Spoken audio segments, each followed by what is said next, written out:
The money mistakes people make in their 20s end up costing them hundreds of thousands of dollars over their lifetime. And what's worse is that they don't even realize until it's too late. If you're new around here, I'm an entrepreneur and business mentor helping hundreds of coaches grow profitable businesses in 90 days or less. And I'm now financially free in my 30s because I made really smart money decisions early on. So in this video, I'll break down the 5 biggest financial mistakes people make in their 20s. And more importantly, I'll show you exactly how to avoid them, because the truth is your 20s are the most important decade for building financial freedom. Create the right habits now and growing wealth becomes easy, but get it all wrong and you'll spend decades trying to fix it. So if you're in your 20s or even your 30s, you need to take control of your finances starting today.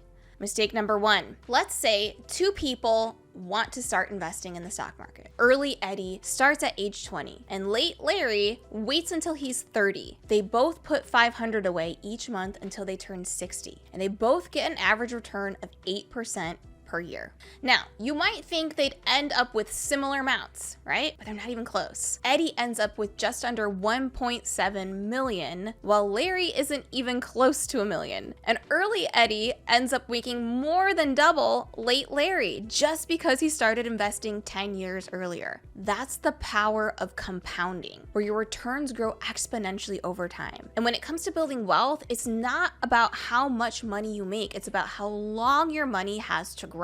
So when you're young, time is your biggest advantage. The longer you invest, the harder your money works for you. Warren Buffett, for example, made 99% of his wealth after he turned 50, but that's only because he started investing at the age of 11. Now, there's also a really huge advantage to starting young, which is you can afford to take more risk, right? Sure, high-risk investments are more volatile. There's higher highs and lower lows, but over the long period, I'm talking decades, they almost always outperform the safer options. Here's the biggest mistake people make in their 20s, not investing early enough. But if you start building wealth in your 20s and 30s, you're pretty much set up financially secure for the rest of your life. So start investing your money as soon as possible. And this is how I do it if I was starting all over again. Start with index funds. Instead of picking individual stocks because of a random influencer online said they'll pop off, invest in a low-cost index fund like the S&P 500. Index funds are made up of stocks from lots of different companies. So you get to diversify all of your investments and create pretty solid returns. And you won't even need to really check them all of the time because platforms like Vanguard or Fidelity will pretty much do all of the hard work for you. Automate your investing. Once you've covered all of the essentials like rent, food, and bills, set up a direct deposit so that a fixed amount goes into your investment every month before you have a chance to spend it. This way, you only spend what's left after saving, not the other way around. You don't want to get into the habit of only saving what's left after spending. And remember, this is really important. You don't need a fortune to start. Just start with whatever you can, because with compounding, even small investments will grow into big amounts over time. Mistake number 2. If you've ever bought something just because you saw it on TikTok, you're not alone. The hashtag TikTok made me buy it has been used over 16 million posts on the platform. And let's be honest, it's now easier than ever to be influenced by stuff. But for Gen Zers, so this is anyone between 1997 and 2012, this isn't surprising at all. Social media isn't just for scrolling anymore. It's where a lot of people shop on TikTok, Instagram, Facebook, and Pinterest. This is the rise of social commerce. But let me ask you this. When was the last time you stopped to think about the purchases you're making? Are you buying stuff because you genuinely want it or because other people want it too? This is called mimetic desire. It's a theory developed by the French philosopher René Girard in the 1990s. And this idea is simple. So a desire is something we want, but unlike food and water, it's not a fundamental need. And then mimetic means to copy or imitate. So mimetic desire tells us that we don't just come up with our desires on our own. There's no built-in biological mechanism that tells us which traders to buy or where to get our coffee in the morning. Instead, we copy our desires from others, whether we even realize it or not. And we're influenced by 2 groups of people, or what Girard calls models of mimetic desire. External mediators are celebrities, household names, entrepreneurs, big social influencers on social media, and YouTubers, right? These are people we've never actually met in real life, but we look to them for inspiration. Internal mediators, on the other hand, include people like our parents, family members, friends, our partner, work colleagues, neighbors, right? These are people that we interact with on a regular basis, and because of this, they often have the biggest influence on what we actually want. Now, mimetic desire isn't necessarily a bad thing. I'm sure we can all raise our hand into the air and think about some really cool things that we're glad we found out about and we're glad we purchased online. But the problem is, social media surrounds us with models of mimetic desire basically 24/7. And so if you never stop to question your desires, you're making a big mistake because you'll end up spending way too much money on things you don't actually want. Maybe you're buying something just to fit in, or because you want to post about it on your Instagram story and impress other people. And before you know it, you're living way beyond your means, wasting money that could have been invested into your index fund, wink, wink, or buying things that actually will create wealth for you in the future. So next time you're about to buy something, ask yourself this question: would I still want this if I couldn't post about it online or show it to anyone? If yes, then go ahead and make the purchase. The answer is no, you probably don't really want it. Mistake number 3. You may have heard of something called lifestyle inflation. It goes a little bit like this. You get a salary bump, so more money is coming into your bank account every month, and suddenly you're taking Ubers everywhere instead of the bus. You're ordering takeout instead of cooking at home, or you're upgrading your phone and buying new clothes and shoes just because you can. The more you earn, the more you spend. But this is a trap that actually keeps people living paycheck to paycheck. It's even worse if you're putting all of those extra expenses on a credit card. And for the record, I'm not saying credit cards are actually all bad. In fact, having good credit, a really good credit score, is really important because it helps you get approved for things like mortgages, rental agreements, car loans, business loans. Credit cards even offer really good perks like cashback and travel rewards and discounts.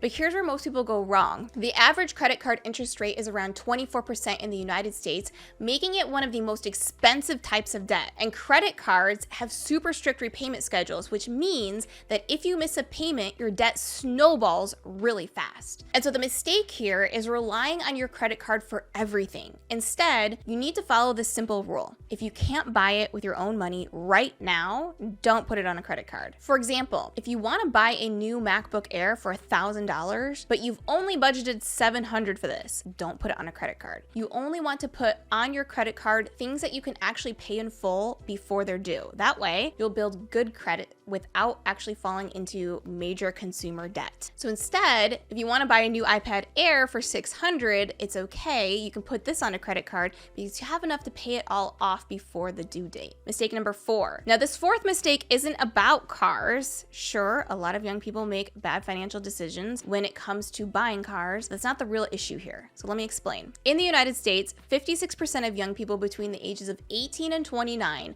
plan to buy a brand new car. And this figure is highest in comparison to all of the other age groups. But here's the hard truth: a brand new car loses value the second you drive it away. After just 1 year, it's worth about 20% less than what you originally paid. So if you spent $50,000 on a shiny new car, it's worth $40,000 a year later. That's a $10,000 loss. You're never gonna get that money back. Let's not also forget taxes, insurance, fuel, maintenance, repair costs. That's all money coming straight out of your pocket. But what if I told you there's actually a single investment that does the complete opposite of a car? One that increases in value over time, can't ever get taken away from you, and gives you lifelong returns. And that investment is you. See, when we're young, starting out in our careers, we often focus on chasing the biggest paycheck. The job with the best salary, the best bonuses, the best perks. But money isn't the most important thing when you're in your 20s. Instead, you should be focusing on investing in your own growth, develop new skills, build more knowledge, gain better experiences, and take on exciting opportunities. This is called learning equity. The more value you can bring to your job, the more money you'll earn. And unlike a salary, learning equity compounds over time, just like money in your stock market. The more you learn, the more skills you develop, the more experience you gain, the greater your earning potential becomes, and there's no ceiling to your growth. Chasing money, on the other hand, puts you in a hedonic treadmill. You land yourself a new job, and yes, the extra money coming into your bank account every month feels great, but then soon you start thinking about what's next. the promotion, the bigger office, the next raise. Before you know it, you're trapped in a cycle of always wanting more, but never really making any true progress. A lot of young people also forget that compensation isn't just about money. New skills and knowledge, more experience, a bigger network, a new travel opportunity are all really valuable forms of compensation. And the best part is, these things will generate far greater return than a few extra $1,000s in salary ever could. So the mistake here is forgetting to invest in yourself. But you need to make this a priority. You need a job to pay the bills, yes, of course, but don't fall into the mistake of choosing a job just for a large paycheck. Choose a path that lets you build up that learning equity, and it will unlock many doors for you in the future. Higher salaries, bigger promotions, even the ability to start your own businesses, which leads me to mistake number 5. Mark Zuckerberg built Facebook, originally called 𝐕𝐵𝐺𝐻, back in 2004 when he was 19 years old and studying computer science in his second year at Harvard. When we first launched, we were hoping for, maybe 400, 500 people.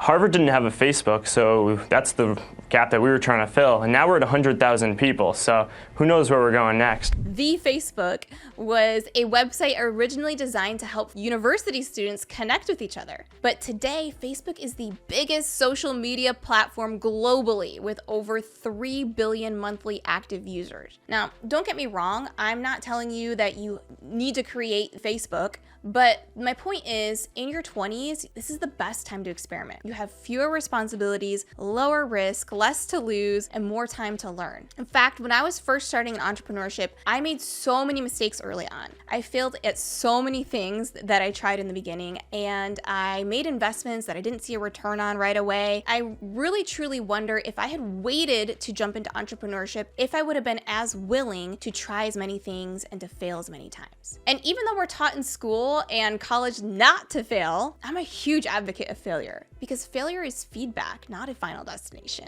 See, you need to fail in order to be successful, and pretty much every successful person you hear about has failed many times before they hit a big milestone. So don't make the mistake of waiting too long to start your own thing. If you're interested in entrepreneurship, start a side hustle now. You don't need to quit your job right away. Just start something on the side and see where it takes you, because the sooner you start, the more chances you have to succeed. And who knows, one day you might want to quit your full-time job and go all in on your business just like I did. But I have failed so many times over the last 7 years. So many mistakes have been learned along the way. And if you want to know more about how I bounced back from failure and kept moving forward, watch this video next. It's everything I wish I knew when I was struggling in the beginning and failing a lot. I share a tried and true 5-step process of getting through these tough times. Thanks for watching, and I'll see you on the next one.